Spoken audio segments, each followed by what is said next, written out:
नमस्कार, मी बाबा वेलापूरकर. आपण पाहत आहात एकजूट महाराष्ट्र न्यूज.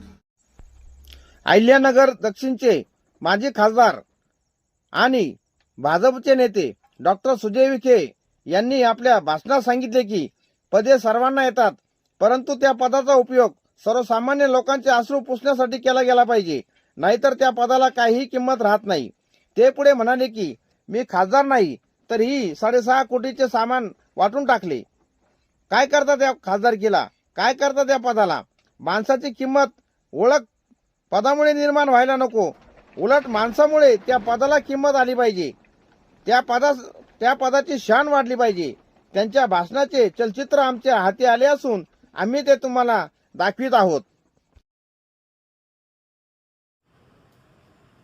काही लोक मंत्री होतात, काही लोक आमदार होतात, काही लोक खासदारही होतात, काही लोक सरपंचही होतात, काही लोक जिल्हा परिषद सदस्यही निवडून येतात.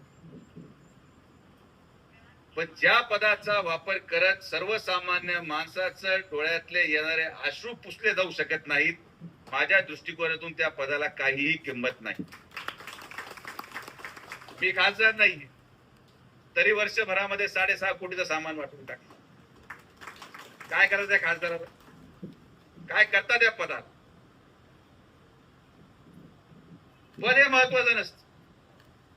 माणसाची ओळख पदामुळे नाही झाली पाहिजे, उलट माणसामुळे त्या पदाला किंमत आली पाहिजे. असं काम सुजय विखेंनी मागच्या 5 वर्षामध्ये, असं काम विखे पाटील परिवार गेल्या मागच्या 40 वर्षामध्ये या अहिल्यानगर जिल्ह्यामध्ये करत आहे. कारण की ही सगळी मिळालेली सत्ता, या सगळ्या निवडणुका, यामधला कुठला स्वार्थ आमचा नाही की पैसे मिळालेच पाहिजे, पद मिळालंच पाहिजे, सत्ता मिळालीच पाहिजे. हा गैरसमज अनेक लोकांना होतो की या मुलाला काहीतरी पाहिजे. मला काहीच नको. मी सगळं पाहून झालं. माझा जेव्हा पराभव झाला, मला कधी वाईट वाटलं नाही याचं, कारण की मी कधी पाप केलंच नव्हतं. पण मी केलेल्या पुण्याची पावती पहा की खासदारकीला पडल्यानंतर 1 वर्षांनी 12 आमदार निवडून आणू शकलो. ही केवळ सुजय विखे. एखाद्या वादळामध्ये कोणीतरी पडून जातो, पण सत्य हे सातत्याने टिकतं. सत्य हे पुसलं जाऊ शकत, कर्म हे पुसले जाऊ शकत नाही. 6 महिन्यामध्ये उभं राहिलो आणि आज परिस्थिती अशी आहे या मतदारसंघाच्या आणि अहिल्यानगर जिल्ह्याच्या त्या गोरगरीब जनतेच्या आशीर्वादाने, ज्यांना मी कधी साहित्य दिलं असेल, त्या गरीबाच्या आशीर्वादाने आजारी असून घरी बसल्या बसल्या सुद्धा आपण आमदार निवडून आणला. ही आपली ताकद, आणि ही ताकद गरिबांच्या आशीर्वादामुळे मिळते. हे कोणी देऊ शकत नाही, हे कोणी विकत घेऊ शकत नाही. लोक सप्त्याला भेट देतात, लोक दहाव्याला भेट देतात, लोक मयतीला भेट देतात, लोक वाढदिवसाला जातात, पण गरिबांच्या जीवनामध्ये अनुग्रह बदल आणि त्यांना एक उज्ज्वल आयुष्य जो जो व्यक्ती देईल त्याचं सातत्याने कल्याण होईल, याचं जिवंत उदाहरण सुजय विखे आहे. आणि मी आदरणीय प्रधानमंत्री नरेंद्र मोदींच्या माध्यमातून राज्यामध्ये असलेले मुख्यमंत्री माननीय देवेंद्र फडणवीस साहेबांच्या नेतृत्वामध्ये आणि या अहिल्यानगर जिल्ह्याचे पालकमंत्री माननीय विखे पाटील साहेबांच्या माध्यमातून आज उद्या त्यांचा वाढदिवस आहे म्हणून आज आम्ही हा कार्यक्रम, परवा त्यांचा वाढदिवस आणि आज आपण हा कार्यक्रम घेतला. या कार्यक्रमाचा उद्देश एवढाच आहे की हे साहित्य मिळाल्यानंतर आम्हाला तुमच्याकडून एकच अपेक्षा आहे की तुम्ही जेव्हा आपल्या घरी जाल तेव्हा घरी गेल्यानंतर माननीय नामदार राधाकृष्ण विखे पाटील साहेबांसाठी आपल्या जीवनातला 1 मिनिट खर्च करून परमेश्वराकडे त्यांचं चांगलं आयुष्य आणि आरोग्यदायी आयुष्यासाठी प्रार्थना करावी, एवढीच माझी नम्र विनंती आहे. बाकी मला काही नको. मला तुमच्याकडून पैसेही नको, मला तुमच्याकडून दुसरं कुठलाही स्वार्थही नाही. तुमच्या सगळ्यांच्या आशीर्वादाने प्रचंड मला मिळालेला, आणि प्रचंड मिळालेला याचा अर्थ असा की तुम्ही जे राजकीय लोक असतील, महाराष्ट्राच्या राजकारणामध्ये असं एकही परिवार नाही ज्या परिवारामध्ये 50 वर्ष राजकारण चाललं आणि 50 वर्षापैकी 45 वर्ष लाल दिवा त्या घरातून गेला नाही. हे फक्त आणि फक्त गरीब लोकांच्या आशीर्वादाचा परिणाम आहे. हे तुम्ही किती भांडा, किती भाषण करा, मत पडत नाही. आणि मी तुम्हाला हेही सांगतो की आता येणाऱ्या कालावधीमध्ये जेव्हा आता 2029 येईल, मलाही पुढे फार जावं लागणार नाही. लोक या सगळ्या कामांच्या माध्यमातून आणि साखळाईतल्या येणाऱ्या पाण्याच्या माध्यमातून मी परत तुमच्या आशीर्वादाने खासदार होईल हे पण तुम्हाला सांगतो. 40 वर्ष भाषण करून जे पाणी येऊ शकलं नाही ते पाणी आपण अवघ्या 1.5 वर्षामध्ये माननीय मुख्यमंत्र्यांच्या माध्यमातून कॅबिनेटला मंजुरी दिली आणि पुढच्या महिन्यामध्ये आपण त्याचं भूमिपूजन घेणार आहोत. ज्या योजनेची सुरुवात 400 कोटींनी झाली ती आपण या प्रतीक शेळकेच्या मागणीनुसार हे पण घ्या, आमचं गाव पण घ्या, हाय पण घ्या, ते करता करता 1200 कोटीवर गेलो. पण आपण हपकलो नाही. 1200 कोटी रुपये आपण मंजूर केले. लोक म्हटले पाणी नाही, आंदोलन झाले. माझा स्वभाव नाही हो आंदोलन करायचं. आज जे खरं लोक आंदोलन करतात तो लोकतांत्रिक प्रक्रियेत जरी असला पण आंदोलन करत असताना नेमकी तुमचं मागणी काय आहे आणि खरंच ते आंदोलनाने जनतेचं भलं होणार आहे का हा विचार आपण केला पाहिजे. मी अशाच एका आंदोलनाला गेलो होतो साखळाईच्या. तिथे काही लोक आले, प्रचंड गर्दी, सगळे शेतकरी रस्त्यावर, आणि मी तेव्हा खासदार नव्हतो. मी बसलो तर तिथे एक व्यक्ती होते, त्यांनी माईक घेऊन सांगितले किती पैसे लागतात. नाही 500 कोटी देऊन टाकतो. सगळे टाळ्या वाजवायला लागले. मी विचार करतो आपल्याकडे हिशोब लागा आणि हाकडून 500 देणार. ते 500 बोलून गेला तो आजपर्यंत सापडला नाही. तो आजपर्यंत सापडला नाही. तो 500 देणाराही सापडला नाही. ह्या अहिल्यानगर दक्षिण मध्ये नगर तालुका असेल, श्रीगोंदा तालुका असेल किंवा इतर जिल्ह्यामध्ये इतर गावं असतील, इथं फक्त आणि फक्त मुद्द्यांचं राजकारण करून दर पंचवार्षिकला मतं घेतले लोक. तुमच्या भावनेशी खेळले, तुमच्या विश्वासाची खेळले. या 40 वर्षामध्ये या मतदारसंघामध्ये 5 खासदार बदलले गेले, 25 आमदार बदलले गेले, पण पाणी फक्त आणि फक्त विखे पाटील परिवारानेच आणलं हे पण तुम्हाला सांगतो. आपण जे बोलतो ते करतो आणि जे आपल्याकडून शक्य नाही ते आपण सांगून टाकतो.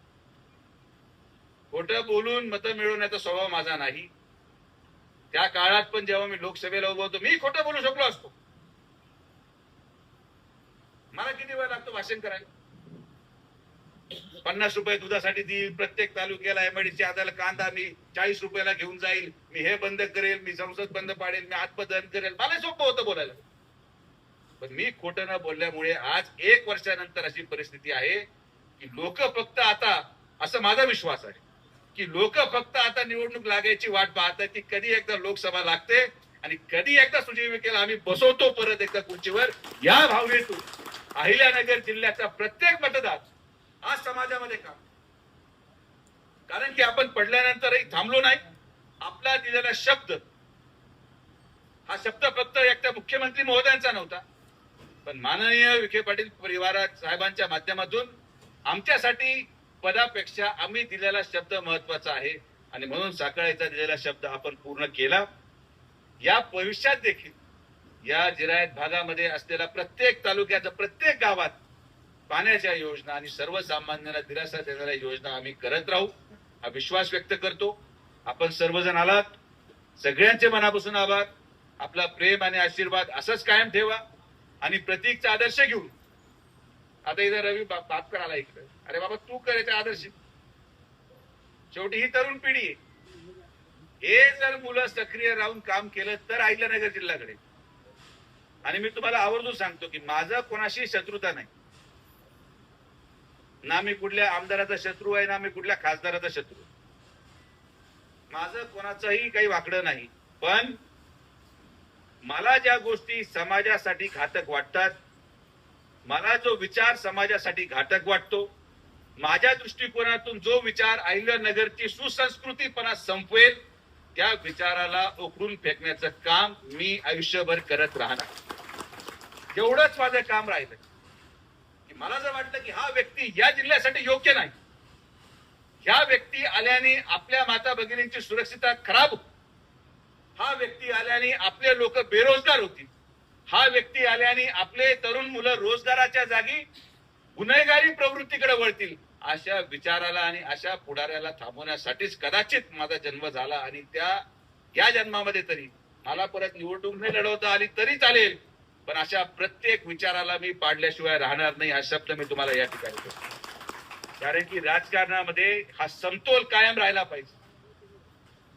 हा सामाजिक समतोल टिकला तर जिल्हा टिकेल. हा सामाजिक विचार टिकला तर जिल्हा टिकेल. ज्या जिल्ह्याला तुम्ही आपल्या आयुष्यात खर्च करून आपल्या मुलाबाळांचं भविष्य तयार करता, ज्या जिल्ह्याला जिल्हा सुसंस्कृत ठेवण्यासाठी या जिल्ह्याच्या गोरगरीब जनतेने आजपर्यंत अनेक त्याग दिले, तो जिल्हा, आपला जिल्हा अहिल्यानगर हा सुसंस्कृत आणि समृद्ध राहण्यासाठी या जिल्ह्यामध्ये विखे पाटील परिवाराची आवश्यकता आहे.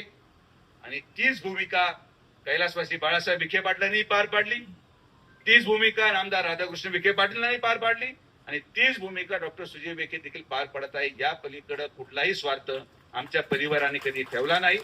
मी हे तुम्हाला यासाठी सांगतो, यदा कदाचित भविष्यामध्ये आम्ही नाही राहिलो, आमचा परिवार नाही राहिला, तर तुम्हाला लक्षात येईल की कसे कसे लोक या जिल्ह्याचा ताबा घेतात, कसे कसे लोक आजही, तुम्ही जर यांचे भाषण त्या काळात ऐकले असतील, लोकसभेनंतरचे आणि विधानसभेच्या अगोदरचे,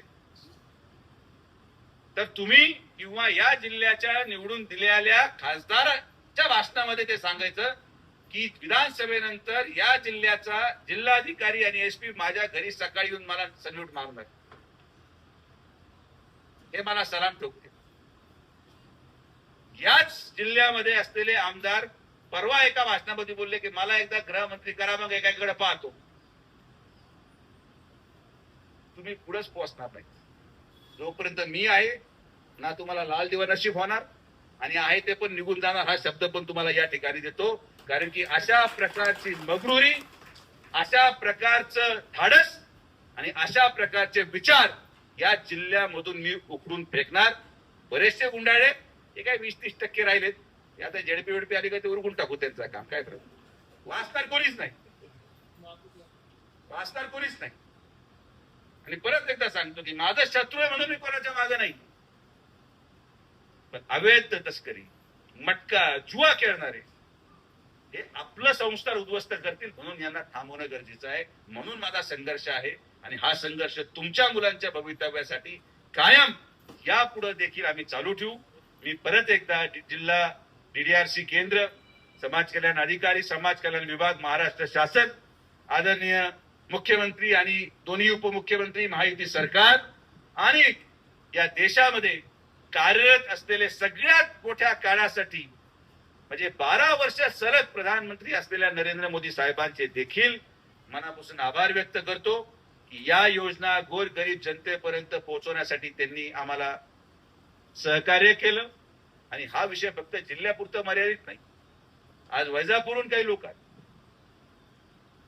मराठवाड्यात सामान देतो आपण, मराठवाड्यातून आलेले लोक काय विचार करत असतील, अरे काय चमत्कारच कुटुंब आहे, ना पैसे घेतय, ना टक्केवारी घेतय, ना काय घेतय, बोलवलंय, जीव घातलाय, सामान घेऊन परतही पाठवून दिलं.